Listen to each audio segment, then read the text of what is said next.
আসসালামু আলাইকুম রহমতুল্লাহি ওয়া বারাকাতুহু। হাজিরিন, প্রিয় ভাই ও বোন, আজকে আমি আপনাদের জন্য আরেকটি সাধনা আনলাম। সেটা হচ্ছে বশীকরণের সাধনা।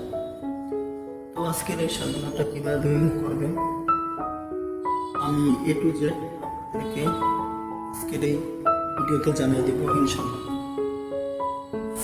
তো আজকে যেটা আমি এই সাধনা আপনাদের সাথে আমি শেয়ার করবো, সেটা হচ্ছে একটা নকশা জড়াই দেবেন। নকশা জড়াই দেবেন, সে কাছে চলে আসবে, শুধুমাত্র নকশাটা জ্বালাই দেবেন। কতদিন এটা করবেন একটু যেটা আমি আজকের এই ভিডিওতে জানাই দেব। তো এটা করার জন্য আপনার প্রথম লাগবে হচ্ছে জাফরানের কালি এবং তেজপাতা। আর যদি এগুলো না থাকে, লাল কালি দিয়ে আপনি সাদা কাগজের উপরে লিখবেন। লেখার পরে আপনি কবে থেকে এটা শুরু করবেন, এটা হচ্ছে মঙ্গলবার থেকে। মঙ্গলবারের রাত 12টার পরে আপনি এটা আর কি করবেন।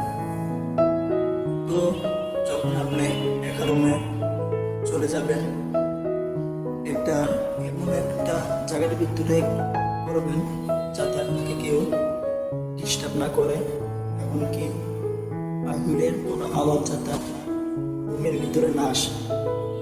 মনোযোগ থাকবে হচ্ছে আপনার এই সাধনার দিকে, ঠিক আছে? তো সহজ একটা সাধনা, 11 দিন, মাত্র 11 দিন পর্যন্ত এটা করবেন, ঠিক আছে? আমার স্ক্রিনে একটু নজর করে দেখেন একটা নকশা। এই নকশাটা আপনারা রাতের 12টার পরে, মঙ্গলবারের দিন রাত 12টার পরে একটা রুমে চলে যাবেন। সামনে একটা মোমবাতি জ্বালাই দেবেন, 3টা আগরবাতি জ্বালাই দেবেন, শরীরে একটু আগর লাগাই দেবেন। নকশাটা লাগবেন হচ্ছে পশ্চিম দিকে মুখ করে, ঠিক আছে? কেবলা দিক হয়ে আপনি এই নকশাটা লিখবেন। আগে 11 বার দুরূদ শরীফ পাঠ করবেন, 3বার ইস্তেগফার পাঠ করবেন। তারপর আপনি এই যে নকশাটা আছে, নকশাটা নিচে মেয়ের নাম, মেয়ের মায়ের নাম এবং কি আপনার বাবার নামটা লিখে দিবেন। দেখেন, ফালান বিন ফালান আলা ফালান বিনতে ফালান, যেখানে আছে ফালান বিন ফালান, ফালান ওই জায়গায় আপনার নাম, তারপরে দিয়ে আর ফালান, তারপরে আলা দিয়ে ফালান জায়গায় নাম বিনতে দিয়ে, তারপরে দেখবেন যে এর মায়ের নাম, ঠিক আছে? দেখার পরে নকশাটা আপনারা কাজ করবেন। করার পরে যে সামনে যে রুমটা আছে ওইটার ভিতরে নকশাটা জ্বালাই দিবেন। এতটুকু সাধনার পরে আপনি ওখান থেকে চলে আসবেন, ঠিক আছে? আর বিশ্বাস ইয়াকিনের সাথে এই সাধনাটা করবেন। ইনশাআল্লাহ 11 দিন পর্যন্ত এটা করে আশা করা যায় কামিয়াবি হয়ে যাবে। এর ভিতরে আর আমি আরেক কথা, যে কোনো সাধনা করেন না তার জন্য কিন্তু আমি সত্যি কিন্তু বাধ্যতামূলক আপনার লাগবে।